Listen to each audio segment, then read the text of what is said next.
Welcome everybody to episode 4, the episode the hat episode of the Den SI podcast. We have a lot.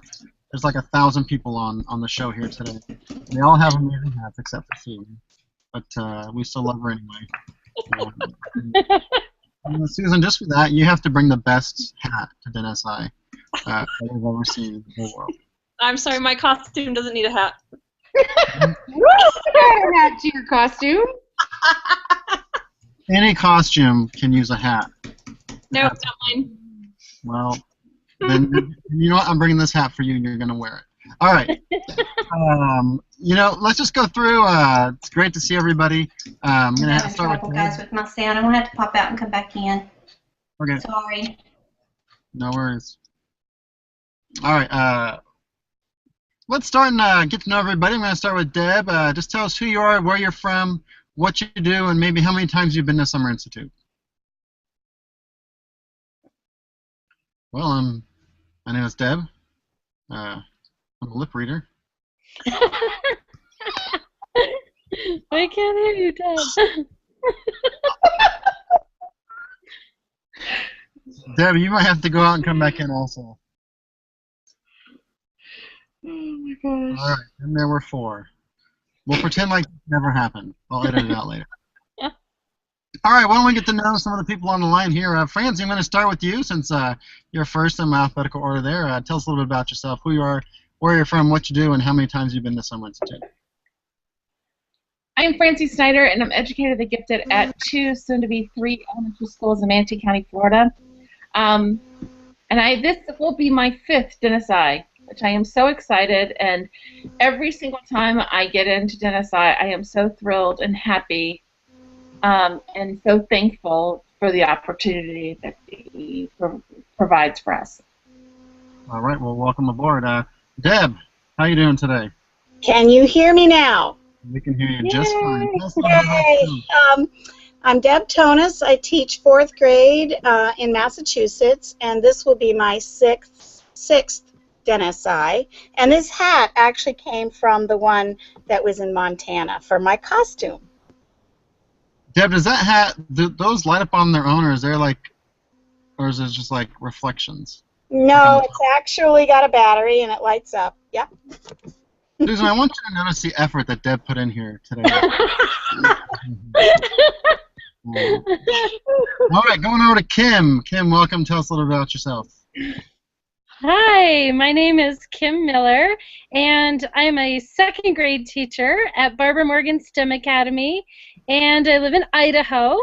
My first Den SI was in Montana, and I remember seeing that hat, Deb, and I love that Den SI. Last year, I did not go to Den SI. I chose to kind of stay home and hang out with my family.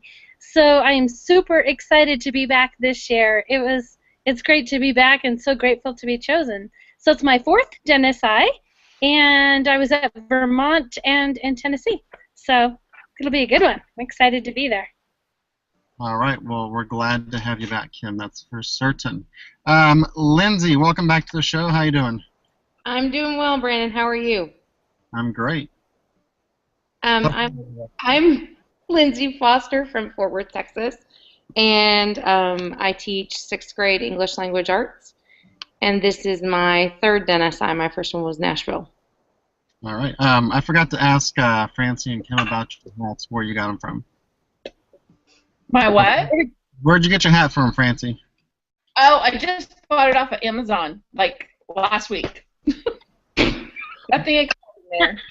What was the description of the hat on Amazon? Is it just like plain brownish color hat? It's actually blue. It's actually blue. I just pretty much. I don't remember, Brandon. It's just things like that just like always interest me. I'm always like, what did you type in to find a just like plain blue hat? I just typed in ball cap. Oh, perfect. And that's Yeah. I like it. All right, Kim, what about your hat? Where'd that come from? I got this hat a long time ago when I was on the Oregon coast on a vacation with my family. So it came from the Oregon coast, and I like it. It's lightweight, and I seem to wear it a lot in the mountains. Yeah. And Lindsay, your hat is a special hat, I know for sure. Yeah, my hat was my youngest son's birthday present for his 5th birthday. He wanted the Indiana Jones style Boy Scout hat, so it's an official Boy Scout Stetson. It's about 8 years old and it still fits him, but you can tell it's a little bit worn. And it's been on many scouting adventures. All right.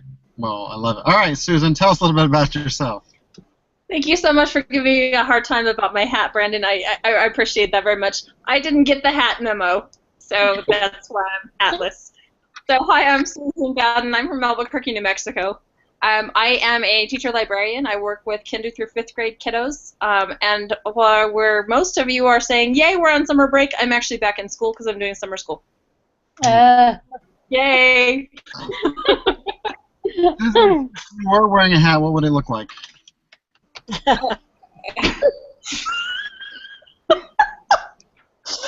I feel like I'm in that Dr. Seuss book or the P.D. Eastman book. Do you like my hat?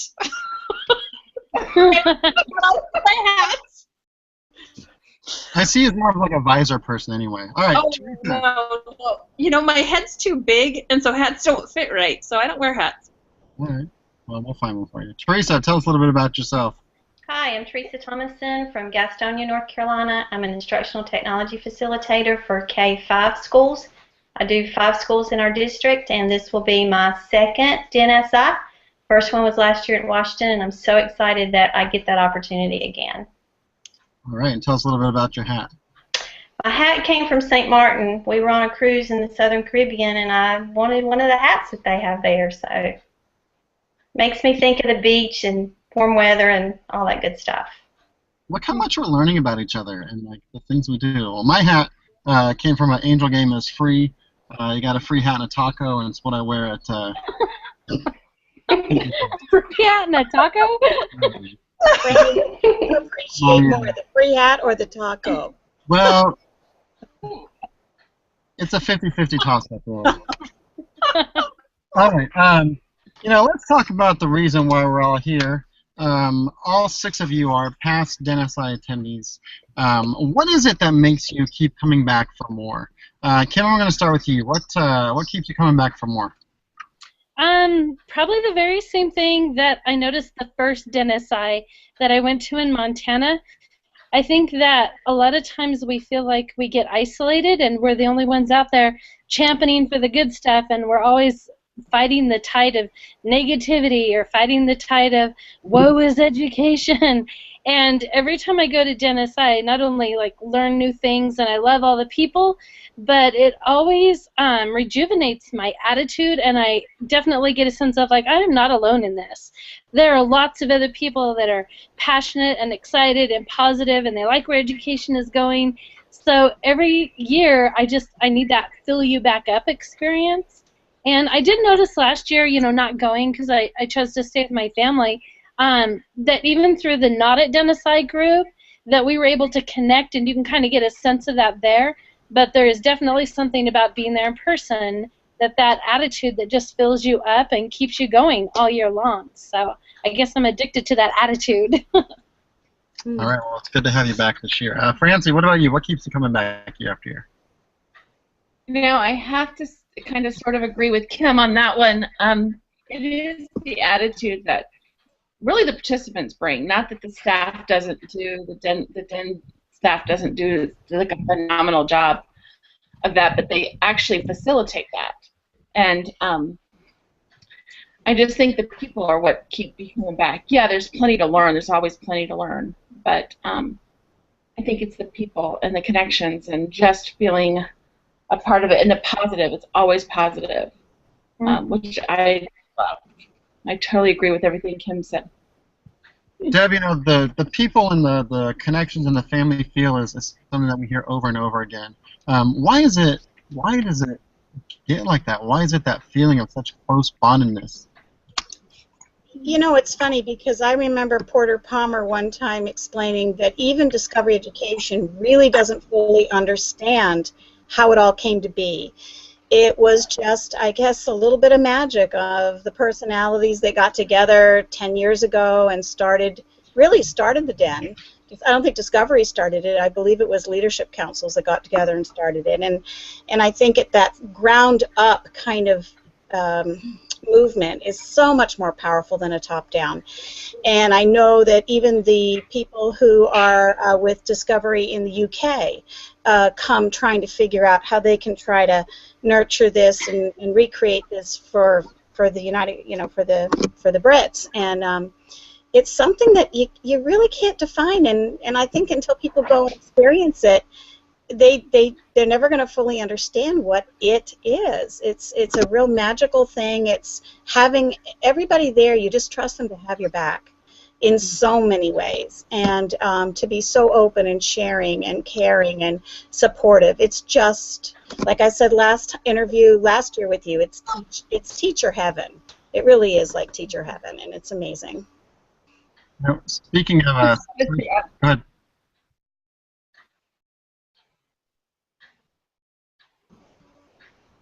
Francie, you gonna say something? Okay. I was just going to say some of it has to do with the atmosphere they choose. It really does feel like summer camp for kids.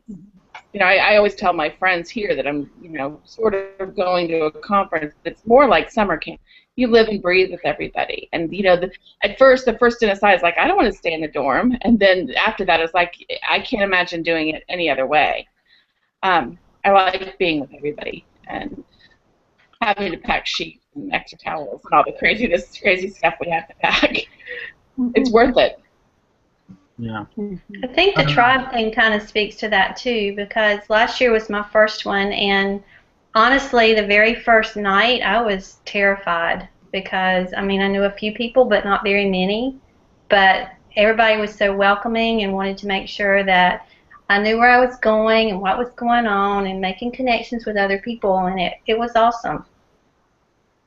So, first timers, it's okay to be terrified the first night, as Teresa was saying. I'm still terrified the first night every year. So, and actually, a lot of the nights I'm just terrified in general. Is that why you like to pull the fire alarm? I was just going to say, Brandon's terrified the fire department's going to show up. I cannot confirm or deny if I had anything. Brandon, I want you to notice that I wasn't the one who said anything. Just right. Hey, Susan's here. Hey, Susan, question for you. What is it about this community that keeps you connected all year long? Like, what do you pull from the community throughout the year? Oh gosh, Brandon, that's a hard question to answer because it is so varied. I stay connected with a variety of different folks for a variety of different reasons. I'm looking at Lindsay's face right now. I think I talk to Lindsay 3 or 4 times a day. We have conversations all the time. I have others like Francie. I always say, Francie, I wish we talked more, but we are both going every which direction. We connect on Facebook. We've connected on social media. There are glide groups that happen, and so we are constantly reaching out. I love the fact that I have a network of people that I can quickly just go, okay, guys, I need an idea here. Or this year I had a situation where my .cam wasn't working, and I had a group of kindergartners coming in, and I needed it working. And within 5 seconds, literally, after I sent an email out saying, help, help, I had 3 different people giving me the answer of why it wasn't working. And so having that network that even though we are spread apart by lots and lots of miles, I still am connecting with all of you guys on a regular basis, and so you are with me in my heart, in my mind, in my day-to-day life, not just in the summer camp week that we're there together. I love the summer camp analogy. I agree with Francie. I am thrilled that Brianna Owens is coming with me from Albuquerque, and she was asking me about this whole what should I wear and what do we do in the evening kind of thing, because she's used to going to conferences that are conferences from 8 to 5, and then after 5 you're on your own. And I just kind of shook my head and said, oh no, dear, you're not on your own after 5. That's when the real work happens, is after the 5 o'clock time, when we're all getting to know one another at a personal level instead of just that professional level. So we connect all the time. Great point. Susan, what color day is it for you today? Hey, guess what? I don't have a color day in the summer. I get normal Monday through Friday, Brandon. It's awesome. So today is Tuesday in New Mexico. Perfect. Lindsay, what advice could you give to a first timer? It might be a little. What advice do I have for a first-time attendee? Yep. The question? Okay, I thought I heard a train in the background.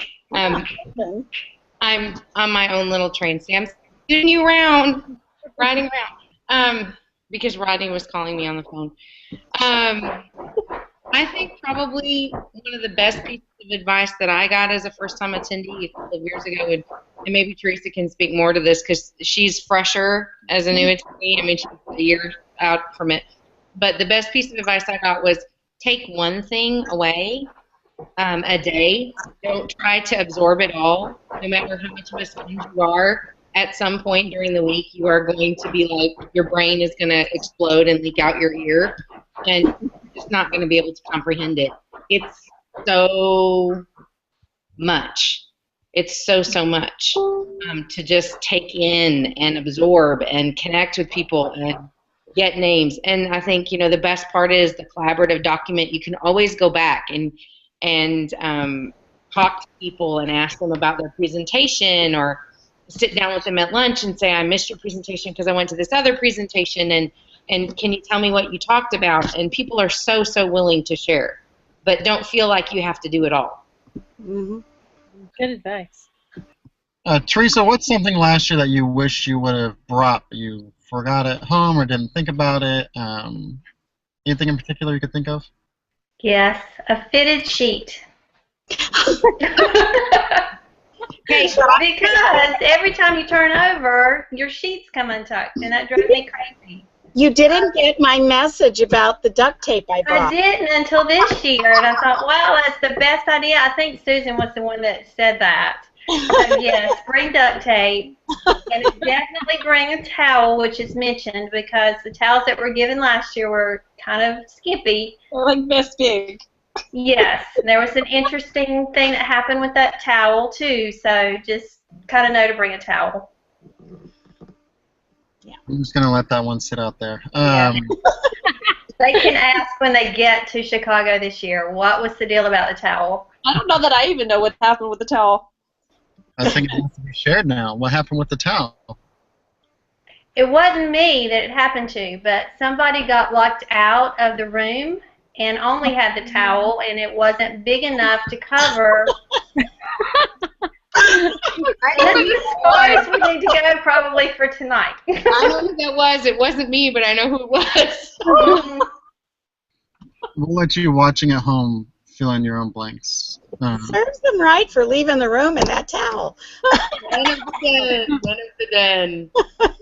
Well, you know, in their defense, though, the locks on the doors last year were pretty, you know, relentless. You know, there wasn't a lot of love for the locks, I guess. Anyone want to talk about their Thursday night celebration joy costume? Nope. I didn't have my idea yet. Nope. We just know that Susan's does not involve a hat. Nope, no hat. No. I really do think that this year's theme is probably the most challenging theme I've ever encountered. It's very, very, very wide open. But this group of people that I'm looking at on the screen, I am certain that whatever you come up with, I'm going to be amazed. I've thrown a few ideas around. Black Eyed Peas. I have seen sheets of music taped to people. So I've thought a mirror ball. A mirror ball. Remember the mirror ball? We've all leaving all the little pieces of mirror all over the place. Mm-hmm. I'll say this for all the new people. Francie and I are in with a group, and we're kind of doing a group costume. So if there's some new people that you just absolutely don't have an idea, can't come up with something, contact either Francie or I, and we'll hook you up with our group, and you can be part of our group and join with us. So it can be intimidating for first-timers to try to come up with a costume when you don't even know what the whole environment or experience is about. So if you're a first-timer, you don't have an idea, contact us. We'll help you out. Oh, and in all fairness to the newbies, some people go crazy with the costumes, and other people just kind of make a small attempt, and it's fine, no matter what. It doesn't have to be elaborate, especially if you're flying and you don't have a lot of space in your luggage. And so please don't freak out about having to have an elaborate costume. It's all about that was me last year. I was kind of freaking how much to bring, how much I could pack, and it's truly like she said, it's all a range of things, but just participate because it is a lot of fun. Yeah. France, what is your favorite part of Swimmer Institute? Favorite part? That's so hard. I think if I had to pick a favorite day, other than the day that we go out and network and do the fun activity, the favorite day of learning, I think, is the unconference for me. It's a day that, like, you know, people come up with things that you never even thought you wanted to learn about, or just people will throw things out there, and there'll be so many different areas. Sometimes it's so hard you can't even get to everything. To me, that it's like the day that it kind of opens it up to everybody, because it's something that the person doesn't have to be an expert on, and so they'll throw a topic out there that they wanted to discuss, even though they might not be the expert, and everybody gets together and talks. And I think that's my favorite day. I don't know if I really have a favorite part other than the people. That is the best part of DNSI. Anyone else want to answer that one? I don't know if this happens. Oh, I'm sorry. No, go ahead. I don't know if this happens every year or not, but last year the maker piece, where we got to go and actually play with Osmo and the 3D pen doodler and all of that, was probably one of the funnest activities that I had. There was lots of others, but that was probably the one thing that I really, really enjoyed. That pen was so hard. I know, but and that guy had all that really cool stuff. I wanted to make the dog, and I could never get it to work. I was doing good to get, so yeah, but it was fun. It was fun, but it was much harder than what it seemed like it would be. Sorry. For newbies, too, the people that are new to this, don't feel like you have to come with any specific level of technological expertise, because everybody is all over the place. Some beginners, some, you know, getting more and more involved, others are gurus, and just come and know that wherever you are is just the right place that you need to be, as far as what you bring with you for skills. Don't let that worry you at all. Right. Well, just about wraps up our time. I want to give each of you one last chance to share something with the community, or any piece of advice that you have before we head off. Kim, I'm going to start with you. Don't be intimidated by the names and the people around you. I remember in my first year, Kathy Schrock was there, and I thought, I am not worthy to go to something where Kathy Schrock is attending. So you might see big names and people that are just absolutely brilliant, and they are brilliant, but don't be intimidated by that. Every single person has something to bring to the table. Maybe it's your experiences, maybe it's the kids you work with, maybe it's just your creativity, but everybody has something to bring to the table. So don't be intimidated by the people around you. Great point, Kim. Lindsay? I would encourage people to connect with people. To kind of piggyback off what Kim said, don't be intimidated by the people that are around you. And when someone reaches out and says, come eat with us, or we're going someplace before DNSI or after DNSI, or, you know, during the, you know, those in-between times when we have quiet, whenever that is, we invite you to join them. Go. Take advantage of that, because that's where the real learning and the connection happens, is in those moments that are unplanned. And when people ask you to participate, they genuinely want you to. They're not just being nice and asking you because they think you're friendly. Like Kim said, everybody brings something to the table, and you were invited for a reason. So somebody saw something in you. Great point. Francie? I would say exactly what Kim and Lindsay said, but also, you know, some of us are introverts. And if you need to take time away, because sometimes it can be overwhelming, I think to allow yourself to do that. As much as it is important to be like, you want to get to know everybody and hang out with everybody and connect with everybody, sometimes there are those of us who need to step back and say, I need like a half an hour to lay down on my bed and just process what's going on around me. And I think, just to give yourself permission to do that as well, because as much as the connections are important, you're going to go home exhausted anyway. But I think it's important to give yourself permission to take a break if you need that. That would be one of the things. I wish somebody would have said that to me my first NSI. I felt like I had to keep up, and I just came home. You are going to come home worn out. But I think just allowing yourself to have that time, if you are someone who needs that time. We don't all have to be extroverts. Deb, anything for you?